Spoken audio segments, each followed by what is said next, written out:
ఏమంటే ఈ వ్యవస్థలో గల మానవాళి గురించి ఒక్కసారి ఆలోచించండి.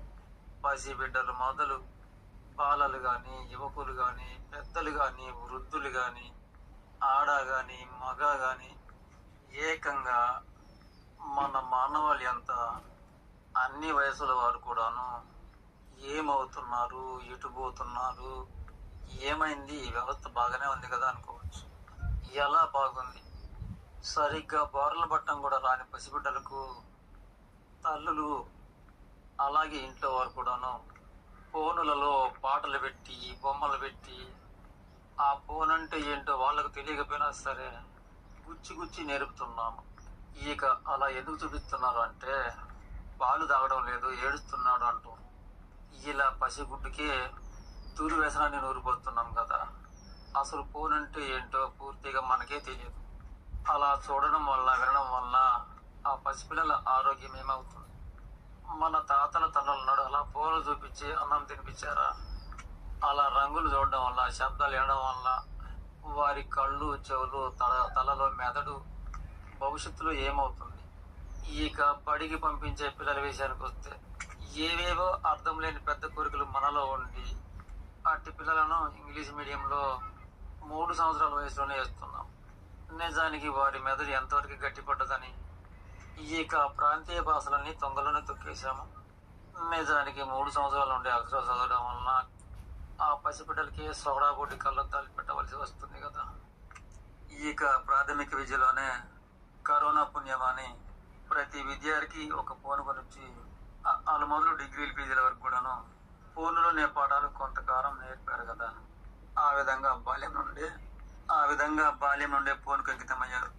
ఇక సరిగా 10th కూడా చదవకముందే, ఫోన్ ద్వారా మంచి అనేది ఏమాత్రం తెలియకముందే చెడు మాత్రం ఫోన్లో గల అరాచకాలు, అశ్లీలన్నీ కూడాను 10వ తరగతిలో పిల్లలకే అందుబాటులోకి వచ్చింది కదా. ఇక ఇంటర్వ్యూకి, డిగ్రీకి పోకముందే ఆకర్షణలు, అరాచకాలు. స్త్రీ పురుష ఆకర్షణ అనేది సృష్టిధర్మమే, కానీ దానికి ఒక క్రమ పద్ధతి కావాలి కదా. పబ్బులు, క్లబ్బులు, ర్యాగింగ్లు, ఇది ఇలా ఉండగా పురుషులైన యువత శక్తినంతా కూడాను ఇక క్రికెట్లంటూ 7వ తరగతి లోపు నుండే డిగ్రీలు, పీజీలు చదివే వారు కూడాను టీవీలలో క్రికెట్ చూడడము, అలాగే బయట క్రికెట్ ఆటకే అంకితం కావడం. యువత శక్తినంతా కూడాను చదువుతో పాటు ఇతర ఏదైనా వ్యవస్థకు పనికొచ్చే పనులు నేర్పొచ్చు కదా. క్రికెట్లు, ఆ క్రికెట్లకు బెట్టింగ్లు, ఇక అలాగే ఆడపిల్లలకు వివాహాలు చేయకుండా 30 ఏళ్ల దాకా ఉంచటం. మగవారికే ఉద్యోగాలు సరిగా ఇవ్వలేని ఈ వ్యవస్థ ఆడవారికి సరిగ్గా ఉద్యోగాలు ఇస్తుందా? సొంత ఊళ్ళలో రాజా లాంటి పంట భూములు వదిలిపెట్టి ఉద్యోగాలంటూ పట్టణాల వెంట పడడం, ఇక లంచాలు ఇచ్చి ఉద్యోగాలు కొనుక్కోవడము. పేదవారికి పల్లెలలో భూములు లేవు, ఇక పట్టణాలలో ఉద్యోగాలు దొరకవు. ఎందుకంటే లంచాలు ఇవ్వలేరు కనుక. ఇక మిడిమిడి జ్ఞానంతో పెద్దలేమో ప్రేమ వివాహాలను అడ్డగిస్తుంటారు. త్యాగమైన ప్రేమికులను గ్రహించడం తెలియదు, ఇక గొప్పగా ఆస్తులు, కట్నాలంటూ ఈ విధంగా పెద్దలే మూర్ఖ ఆలోచన చేస్తూ లంగా సంతతులకు, నచ్చని వివాహాలకు కడతారు. ఇక అవి అల్లకల్లోలం. ఇక అలాగే భక్తి విషయానికి వస్తే అమ్మో చెప్పేదే సాధ్యం కాదు. సరస్వతి తల్లి యొక్క చేతి నీడలో తయారైన మహాకవులున్నారే, ఇక అట్టి వారిని మూలన వేసి ఇక భక్తి పేరిట సంగీతము, సాహిత్యము, అబ్బబ్బబ్బా, డీజేలు, లౌడ్ స్పీకర్ల, మైకులు. భక్తి అనబడేది మానవుని ఆత్మలో 100ంట ఒకంతు కాదు, 1,00,00,000ంట ఒకంతైనా సరే అది ఏమిటో తెలియకుండా పోయింది. నిజాన్ని చెప్పనివ్వరు, వినే ఓపిక లేదు. ఇక పొరపాటున ఇటువంటి సత్యాలు విన్నా ఇదే తప్పు అనే వ్యతిరేక స్థితికి వచ్చారు. ఆకాశాన్నంటే విగ్రహాలు పెట్టి దాని ముందు అశ్లీల పాటలు, అందవికార డ్యాన్సులు. ఇక అర్చకుడిని పక్కకు పెట్టి మద్యం తాగినోడే మైకు తీసుకుంటాడు. ఇక వ్యవసాయ విషయానికి వస్తే 100 ఎకరాలు ఉన్నాడు ఎట్లా నాగలి పట్టాడు. ఇక ఎకరం కూడా లేనోడికి కూలి దొరకదు. ఎందుకు అంటే మొక్కజొన్న, శనగ, పెసర, పచ్చదొన్నలు, రాగులు, సామలు, ఇంకా ఇటువంటి ఆహార ధాన్యాలు పండించే మాట పూర్తిగా మర్చిపోయాం. ఎక్కడ చూసినా పత్తి, జామాలు. ఇక కూలీడికి కూలి కూడా దొరకకుండా గడ్డి మందు కొట్టారు. ఇక జమీందారులందరూ కూడా జామాలు వేసుకొని పట్టణాలకు చేరడాలు. అక్కడ లంచాలు పెట్టో లేక బంధువులైన మంత్రుల రికమెండేషన్ ద్వారానో ఉద్యోగాలు అనేవి కూడా వారే ఆక్రమించడాలు. ఇక పేదవాడికి పల్లెటూరులో భూమి లేదు, కూలీ లేదు. ఇక బస్తీకి వెళ్ళినా సరే అక్కడ ఉద్యోగము లేదు. ఇక కుటుంబాల విషయానికి వస్తే పెద్ద కుటుంబాలే లేవు.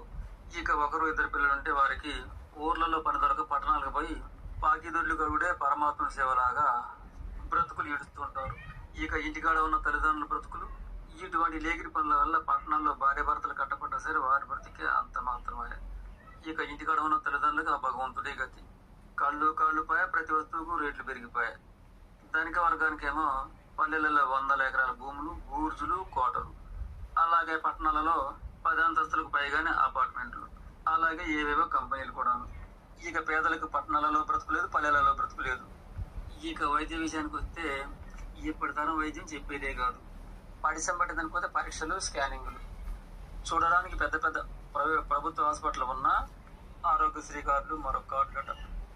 ఇక బారసాలలో వ్యవహారాలు చేసుకోవాలంటే ఫంక్షన్ హాల్ అంట. గుడిసైనా మేడైనా ఇంటి ముందర పచ్చని పందిరేసి మండపాలు పెట్టి మామిడాకు తోరణాలు కట్టి ఎవరి స్థాయికి తగ్గట్టు వారు చేసుకోవడం మరచి ఇక ఫంక్షన్ హాల్లో 10 మేకలు కోయడం.